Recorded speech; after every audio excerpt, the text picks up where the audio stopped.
ارم صاحبہ، کیونکہ یہ ماہ مبارک ہے ہی اتنا پیارا، رمضان المبارک اسے کہا جاتا ہے، تو یہ جب ہم اس مہینے کی بات کرتے ہیں تو ویسے ہی ایک تازگی اپنے اندر محسوس ہوتی ہے، اور ہر لمحہ جو ہے اس کا ظاہر قیمتی ہے، برکتوں سے رحمتوں سے مزین ہے، برکتوں سے رحمتوں سے بھرا ہوا ہے۔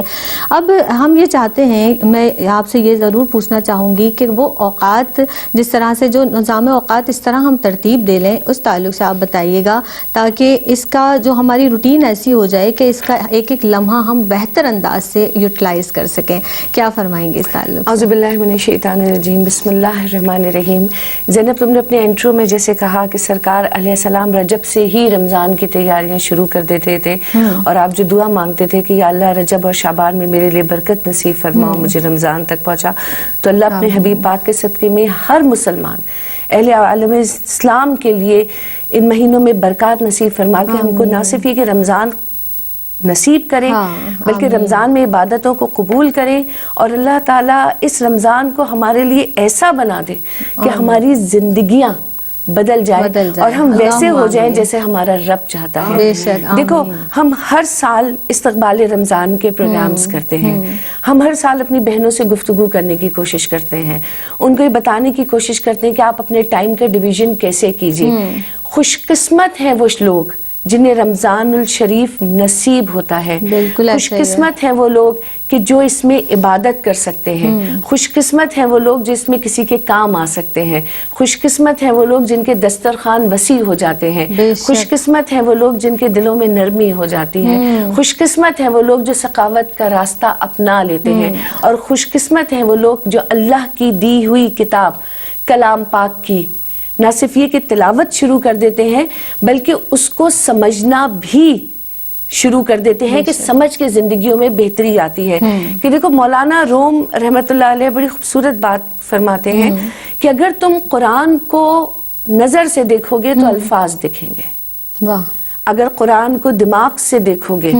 تو علم دکھے گا، کیا بات ہے، قرآن کو دل سے دیکھو گے تو محبت دکھے گی، اور اگر قرآن کو روح سے دیکھو گے اور پڑھو گے تو رب دکھے گا۔ سبحان اللہ۔ تو سب سے بڑی تیاری تو یہ کریں کہ اس رمضان قرآن کو روح سے پڑھیے گا تاکہ رب سے ملاقات ہو جائے۔ اگر ایک صفحہ بھی پڑھیں گے اور روح سے پڑھ لیں گے تو یقیناً اپنے رب سے ملاقات کریں گے، اور رب سے ملاقات سے بڑھ کے کوئی دوسری نعمت نہیں ہے ایک مومن کے لیے۔ اور کیا ہے، دوسری بات یہ کہ ہماری کچھ خواتین یہ ایکسکیوز دیتی ہیں، اور بڑا جینوین ہوتا ہے کہ وہ ورکنگ لیڈیز ہوتی ہیں، تو وہ کہتی ہیں کہ ہماری وہ عبادات نہیں ہو پاتی، وہ اذکار نہیں ہو پاتے۔ تو دیکھو، اللہ نے نا آسانیاں رکھی ہیں، مشکلیں نہیں رکھی۔ اگر آپ اپنے کام پہ ہیں لیکن آپ نے اپنی زبان کو اللہ رب العزت کے ذکر سے تر کیا ہوا ہے، صرف اگر آپ استغفار کی تسبیح پڑھ رہی ہیں، آپ درود شریف پڑھ رہی ہیں، آپ کوئی اور اللہ سے دعا مانگ رہی ہیں، اگر آپ کو کچھ میری بہنوں کا استغفار نہیں یاد ہے، چپ کے اللہ سے دعا مانگنا شروع کر دیجئے۔ آفس کی ڈیسک پہ بیٹھی ہیں، کام کر رہی ہیں، دل کی باتیں اللہ سے کرنی شروع کر دیجئے۔ آپ کا ایک ایک کام عبادت میں شامل کیا جائے گا، کیونکہ دیکھو دعا کیا ہے کہ جب تک آپ دعا مانگتے رہتے ہیں آپ کی عبادت بیسیکلی کاؤنٹ ہوتی رہتی ہے کہ you are in state of عبادت، تو دعا اتنی بڑی عبادت ہے، اور اللہ سے جڑے رہتے ہیں۔ اب ہم کیا کرتے ہیں، ہمیں زیادہ فکر یہ ہوتی ہے کہ ہم گھر کو بالکل چمکا لیں، نئے پردے ڈال لیں، نئے صوفے ڈال لیں، لیکن خدا را اس وقت پاکستان ایک مشکل وقت سے گزر رہا ہے،